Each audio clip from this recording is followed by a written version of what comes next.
What's the difference between Lusnoseda and Akko Kagari? No, wait, don't tell me. Don't tell me! Don't tell me! I can do this! Don't tell me! Okay, tell me. Hello everyone, it's me, your average bonehead, Jay, and welcome back to Character Skeleton. In this series, I give an analysis to any given character from any show, movie, or video game, as well as their overall journey, starting with an introduction of the character, their relationships with other characters, all of their major character development moments from beginning to end, and then I close it out with my final thoughts and what I feel the character represents. And for today, we'll be talking about a character from my favorite anime of all time, Little Witch Academia.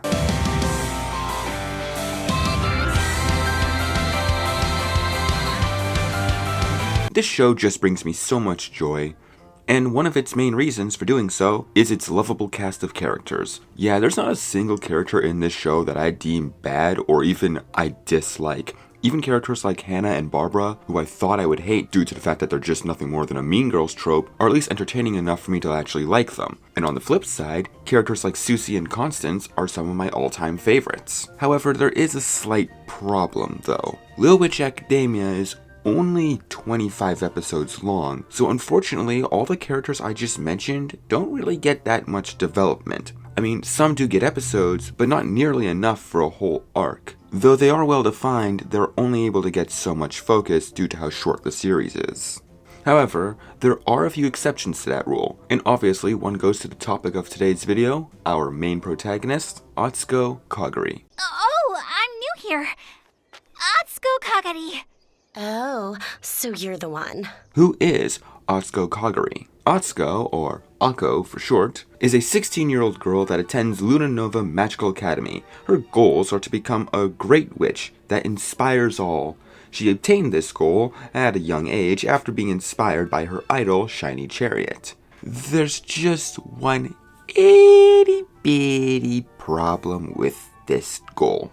Akko can't do magic. For reasons I will explain later, Akko's magical potential is very limited. She doesn't know any spells, and any that she does know usually blow up in her face, and on top of that, she can't even ride a broom. On top of that, Akko is, well, and I mean this in the nicest way possible, she's an idiot, often not really thinking any of her plans through, and just kind of acting on impulse. And on top of that, it's why she usually gets bad grades and punished a lot. All of this combined makes her a laughingstock in the school. So why doesn't she just give up? Well, luckily for her, she ended up finding the magical MacGuffin of the series, Shiny Chariot's lost wand, the Shining Rod. With it, it allows her to cast powerful spells that outrival even the strongest of witches. Of course, it's one of those only works when the plot needs it to type ordeal, so it's up to Akko to figure out the rest herself. On top of that, at the beginning of Season 2, she is given the task to find the 7 missing words of Arcturus and call them out to break a seal to allow a new age of magic to be born. And now with her dream and this new goal in mind, we get to see one of Akko's most positive traits, her determination. Whether it come from her optimism or just plain stubbornness, Akko never gives up. No matter how much the world knocks her down, she always gets right back up and tries and tries and tries again. This is what allowed her to slowly become better at magic, but on top of that, it allowed her to bond with and inspire her 2 roommates who became her 2 bestest friends, Lotte and Sucy. It gave her a friendly rivalry with Amanda, and it allowed her to help not 1, but 2 stuck-up rich kids. In the end, due to all the goodwill she made with these people, her friends are willing to come back and help her in her time of need, and working together, they manage to save the day and bring magic back to the world. But now you're probably wondering, how did we get here? Well, before we get to that, let's take a look at her relationships. Relationships. As you would suspect for her being the main character, Akko would naturally have a relationship and dynamic with most of the other characters. So starting off this list is her best friend, Lotte. I say she's her best friend because she was the first person to be nice to her. Lotte is basically Akko's voice of reason that she chooses not to listen to, as she's usually the one to kindly try and tell Akko that her plans might not work. And ultimately, I feel for Lotte the most due to the fact that almost any time Akko and Sucy do something, Lotte usually gets the short end of the stick, or is just dragged down with them. Like in the episode Nightfall, where one of Akko's plans to sneak out and get food at night made it so they got in trouble, and Lotte was set up to miss a Nightfall meet and greet. Or in the episode Undead Travelogue, where it was Akko and Sucy's fault that they accidentally woke the dead, yet Lotte was still grouped in with them when the blame was passed out. However, it's easy to see why these two are good friends, especially during the Season 1 finale, where Lotte admits to Sucy that Akko's passion and tendency to never give up inspires her. Speaking of Sucy, throughout Season 1, it almost seems like Sucy just tolerates Akko and sees her as a walking lab rat, or mouse if we're being honest, as Sucy has a tendency to experiment on Akko, and has a habit of liking to see her miserable. However, as we learned in the Fever Dream episode, Akko's Adventure in Sucy World, Sucy does value their friendship and sees the memory of when they first met as a positive one, no matter how rocky it was. And it's shown during the Season 1 finale, as she's more than willing to help Akko out with her plan to be nominated as the Moonlit Witch, as she knows that will make her happy. And even though after that she continues to insult Akko from time to time, it's clear that she truly values their friendship. And it makes sense that these three are really close, considering how they're all basically stuck together in the same room, and not by choice. Moving on to the green team, there's Amanda. In the episode Don't Stop Me Now, it's obvious these two start off as rivals, as they really don't seem to like each other. Though in the episode Pack of the Dragon, the two end up bonding over their shared dislike towards Diana. Thank God they won't end up becoming good friends with her. And from that point forward, the two become really good friends, but are still constantly trying to one-up each other. A friendly rivalry, but you can tell they both greatly care for the other and always have each other's backs. Like the time the two snuck into an all-boys school to steal the Holy Grail. And this spreads on to Amanda's two roommates, Constance and Jasminka. Now I've already talked about Constance's episode in the past, but to make it quick, at the beginning of that episode, while Constance was Akko's friend already by that point, you could tell that she didn't like how involved Akko was trying to get with her personal work. Though as you'd expect, Akko's good nature and determination to always help people eventually won Constance over, and the two of them worked together and built an airship that could transform into a giant fighting robot. Yes. What is that? Wow, that is super lame. That's so awesome! This is where I'd want to talk about the personal dynamic Akko has with Jasminka, but unfortunately, Jasminka is the only character who's important to the climax who didn't get an episode. So, we don't truly know how her and Akko's relationship is. I mean, Jasminka is naturally nice to everyone, but we don't know the personal dynamic that these two have. And as much as I love this show and its characters, I do find that to be unfortunate. Though one positive thing I can say about the red team and the green team is how those two groups basically combined into a main group of 6. As apparently they also have movie nights together. Though we never see this happen, it's little things like that that I love about this show and its characters. Anyway, moving on to Akko's personal relationship with the blue team, Hannah and Barbara are basically the two main mean girls who are always bullying Akko for her lack of magical capabilities. Though at the ending of the series, I guess because Akko became friends with Diana, they realized, okay, maybe we shouldn't bully her anymore. And it seems like they're all cool now. Speaking of Diana, Akko and Diana have a very interesting relationship. It's basically Lumity 1.0. Technically, in the beginning, Diana sees Akko as an embarrassment to Luna Nova due to her lack of magical capabilities and inability to fly a broom. Though in episode 2, you can see that she clearly understands that Akko does in fact have strong potential, even though afterwards she continues to criticize her recklessness. But you can also see at the same time, while she does criticize that part of Akko, that she's also inspired by her, and especially in how much she believes in herself. This is especially true during the season 1 finale, where Diana believes that Akko is more than deserving of the title of the Moonlit Witch. This is bumped up even more when we learn about Diana's family. Right before the true finale, Diana ends up having to leave Luna Nova for a family issue, and Akko ends up following her, not wanting Diana to give up on her dreams of becoming a great witch. Upon arriving at the Cavendish estate, Akko ends up seeing that the whole place is in ruin due to Diana's nasty aunt Daryl running the place into the ground, completely disgracing the family name.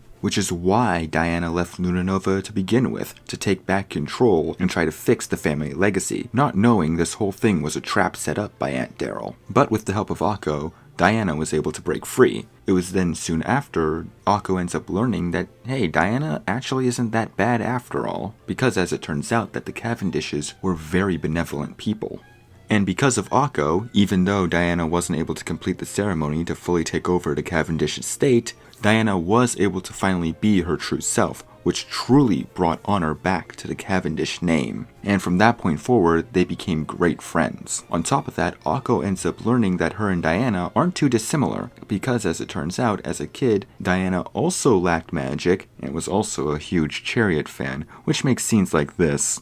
The show that she put on was incredibly popular for a time, but really, her show was just a series of cheap parlor tricks that was inevitably doomed to fail. All the more funnier in retrospect. How much you want to bet that after the series, the two consistently have a habit of nerding out about it? Almost like a Chariot fan club to say? But as I was saying, Diana was a big player in Akko discovering her true magical potential, as the two seemed to inspire each other. And I guess that means their friendship was stronger than ever. Perhaps even something a little more special? On the other hand, there's Andrew. Andrew is the other uptight rich kid I was talking about earlier, though he doesn't have magic. In fact, his father is a politician who believes magic to be an outdated practice and an overall waste of time, and is only slightly nice to the headmistresses of Luna Nova in order to get political points. And whenever he's with his dad, Andrew parrots these points consistently.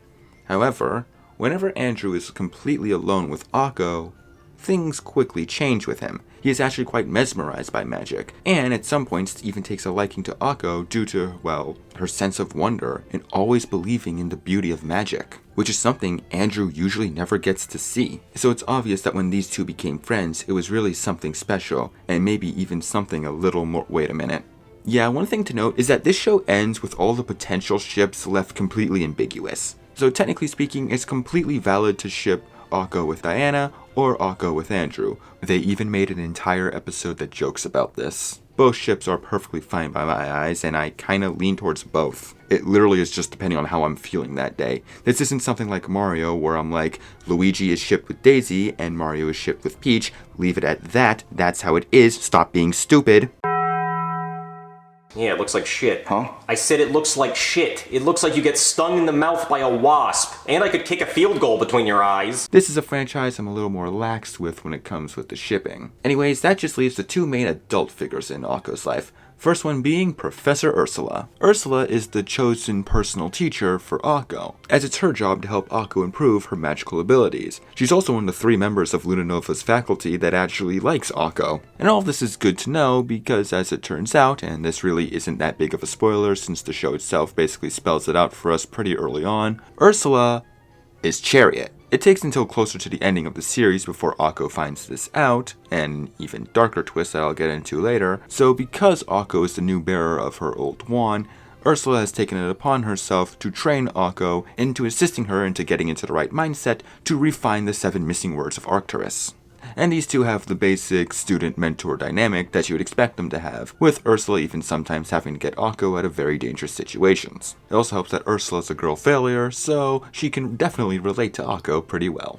And then finally, in terms of important characters, there's Croy. Croy is the closest thing to a main antagonist that this show has. Her main goal is to utilize negative emotions to power up her synthetic magic, to break the seal that holds the Grand Triskelion, so she can use its world-altering magic for her own nefarious purposes, i.e. bringing magic back, but in a way where it's on top of the world and only it. So where does Akko fit into this? Well, due to the shiny rod being the key to break the seal, and it's currently in Akko's possession, and it's established that the shiny rod will not work for Croy, it's obvious Croy needs to keep Akko off the scent. So, due to the fact that Croy happened to become a professor the same day Ursula just so happened to not be at the school, she was able to manipulate Akko into trusting her. On top of that, she was able to throw a wrench in Akko and Ursula's relationship by convincing Akko that Ursula might not be the most trustworthy person ever. And to an extent, she kinda was right,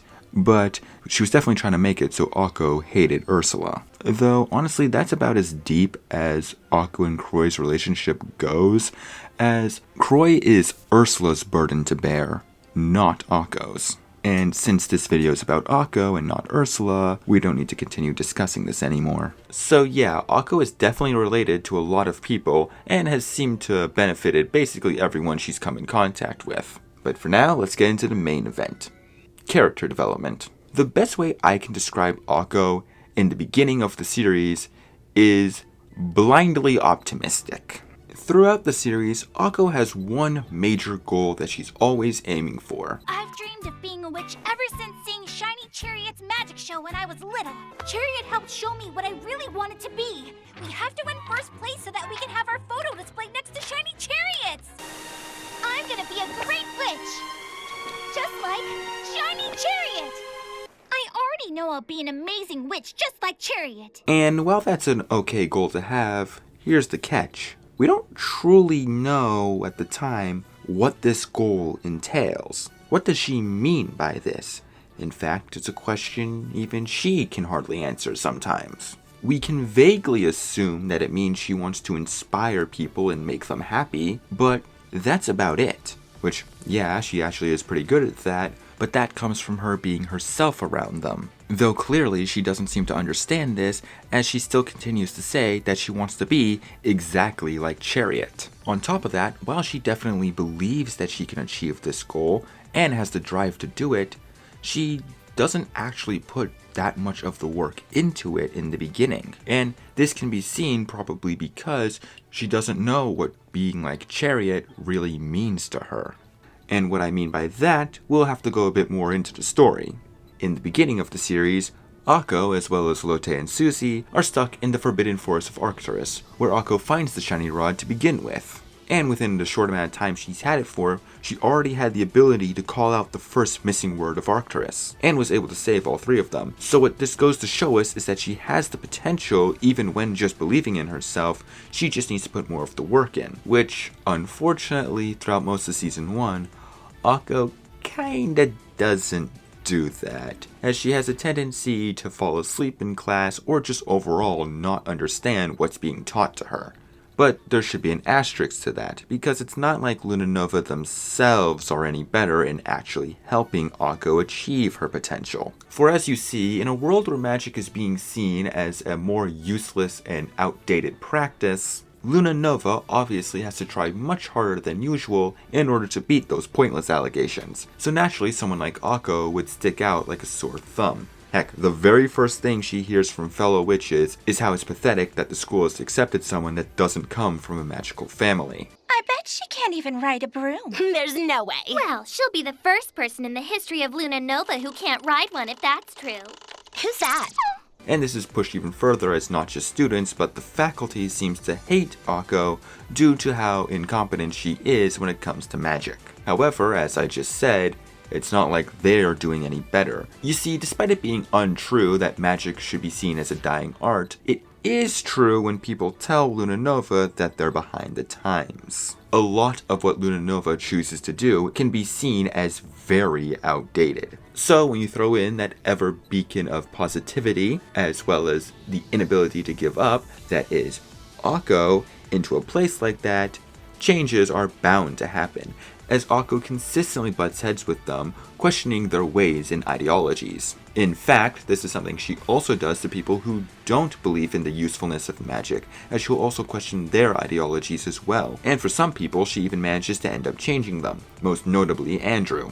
But other than that, throughout most of Season 1, Akko remains relatively the same. She makes her friends, helps them become better people, messes up a few times and gets in trouble for it, and in Episode 2 she proves to Diana that she does have a lot of untapped potential, but other than that, things relatively stay the same for Akko.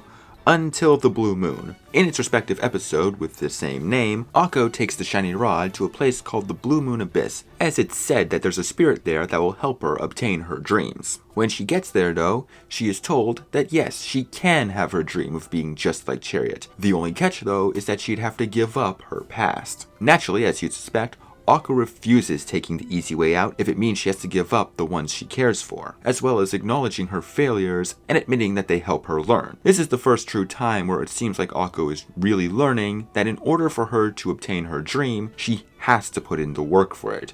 And upon doing that, she ends up learning the second word of Arcturus and defeating the spirit. After passing out, it's revealed that that was a test that she passed with flying colors. And from this point forward, we actually see how much Akko is trying to improve her magic, which granted, we did see this in the episode Orange Submariner, but here's where we're actually seeing legitimate improvement for her. And all of what I've just described is now capped off in the Season 1 finale, as it includes what Akko has learned and how it conflicts with how uptight Luna Nova is. It is time for the school's annual Samhain Festival, and Akko, Lotte, and Sucy are stuck as being sacrifices for a sorrowful ghost. Don't worry, the sacrifices survive. But Akko's determination to be awarded the title of Moonlit Witch and not have to endure the public humiliation of being eaten by a crying ghost has her want to devise a plan to try and change things. And here's where a bunch of things all come together, as this is also one of the first major times her friends, Lotte and Sucy, really stand up with her by her side, and aren't just unwittingly dragged into one of her schemes. It's also here where we see that Akko has gained a mastery of transformation magic,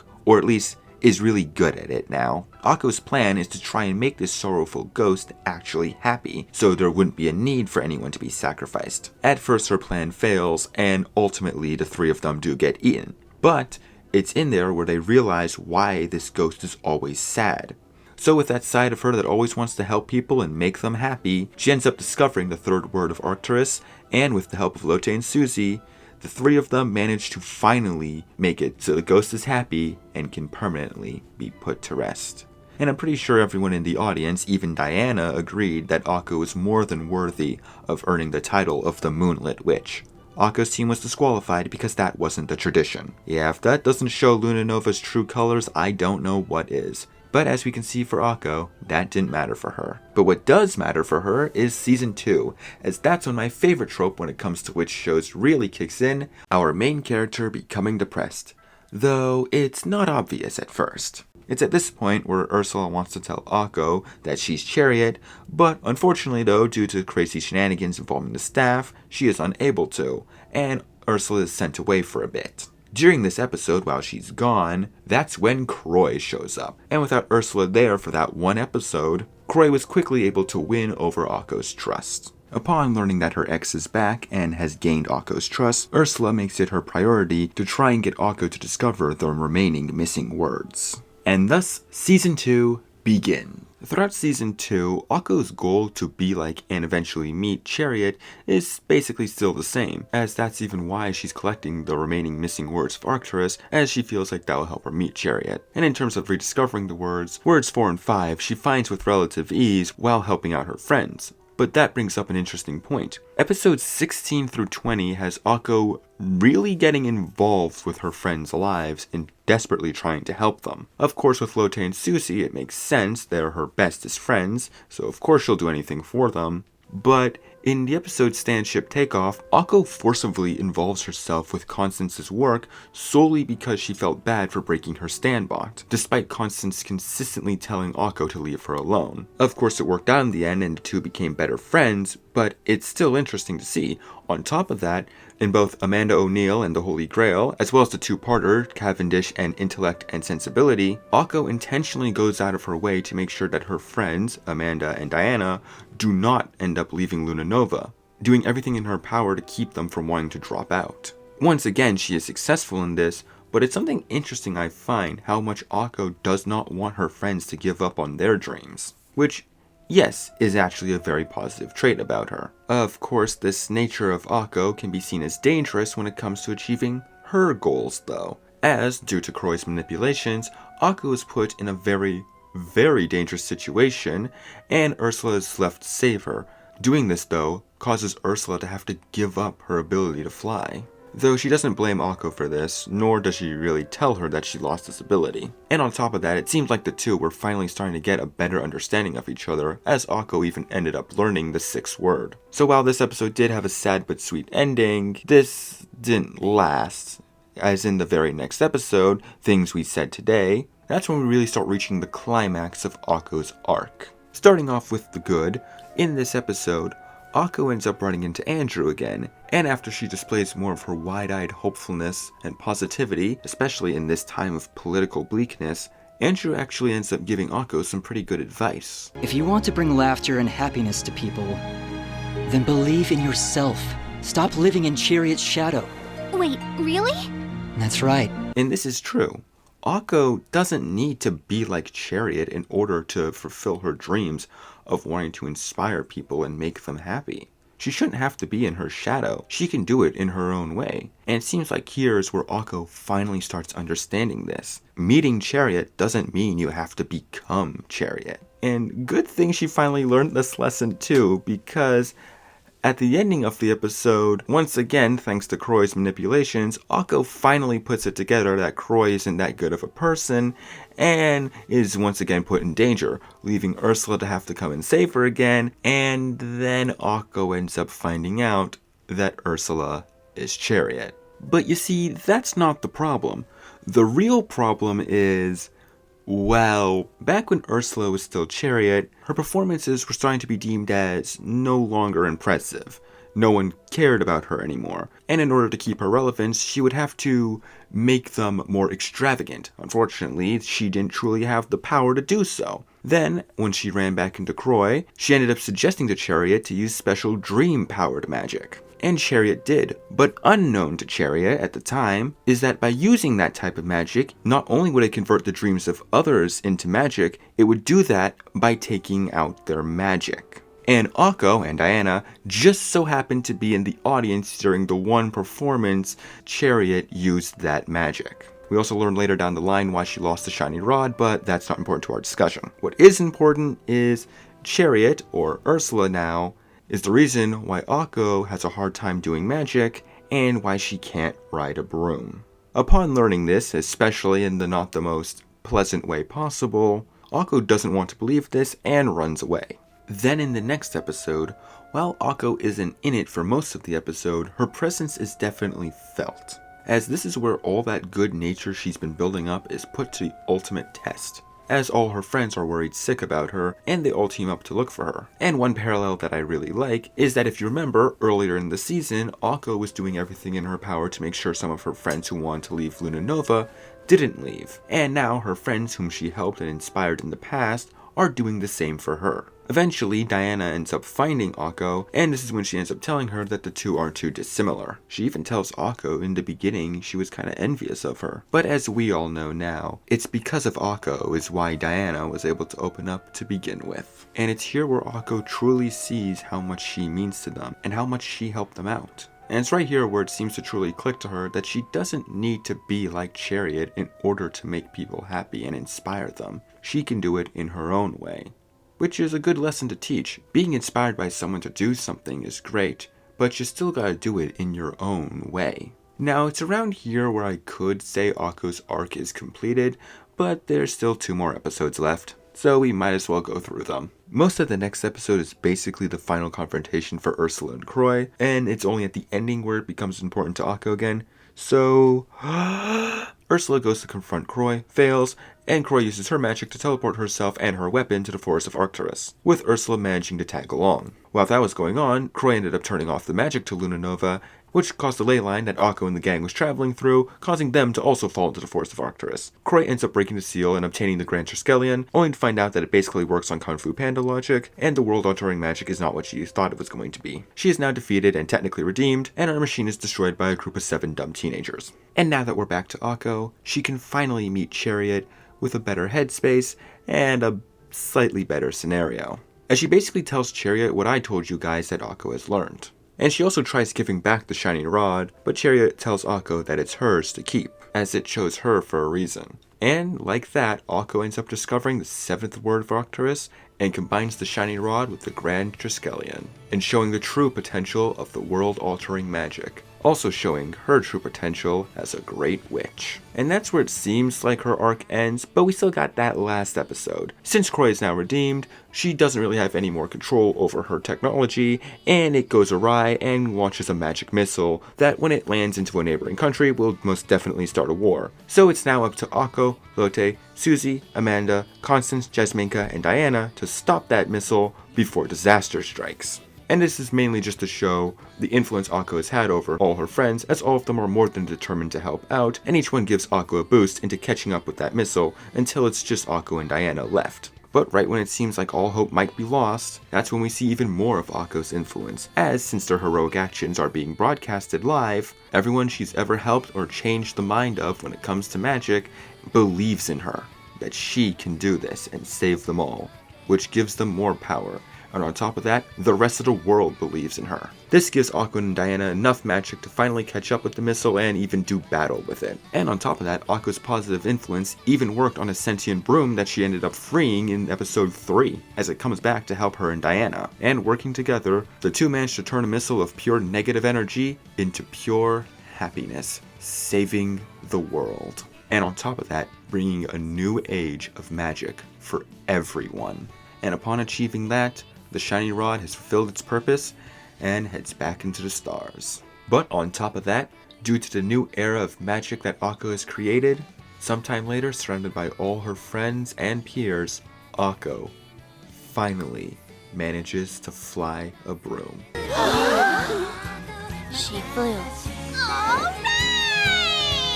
And her arc ends on that note. Final thoughts. To me, Akko is an amazing main protagonist. Yeah, on the surface you could say she's just your simple wide-eyed, overly optimistic dreamer, but honestly, for what I feel Little Witch Academia is trying to teach, that's a good thing.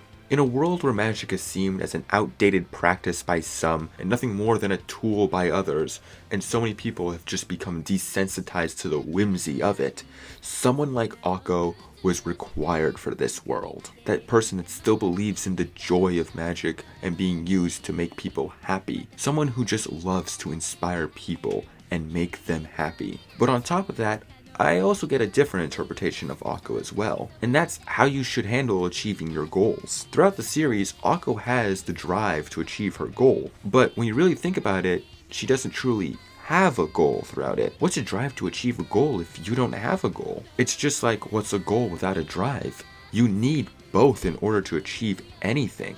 And I think Akko demonstrates this perfectly, because as we see close to the ending of the series, Akko actually ends up developing her own goal that suits the person she is and is no longer trying to imitate someone. Akko is her own person, and she had to learn that. She can't just take the easy way out to just become another version of her idol. She has to do it in her own way. It's good to be inspired by people, but you still have to be yourself with your own goals and your own drive. But also on top of that, Akko also shows the importance of believing in your goals and believing in your drive. If you don't believe in your drive and you don't believe in your goals, once again, you will achieve nothing. So keep believing. Keep knowing that if you keep trying hard enough, you will achieve your greatness. As they say many times throughout this show. Then I wish to live in a world where we can all laugh as one. Believing in yourself is everyone's magic. And that's the character skeleton of Akko Kagari.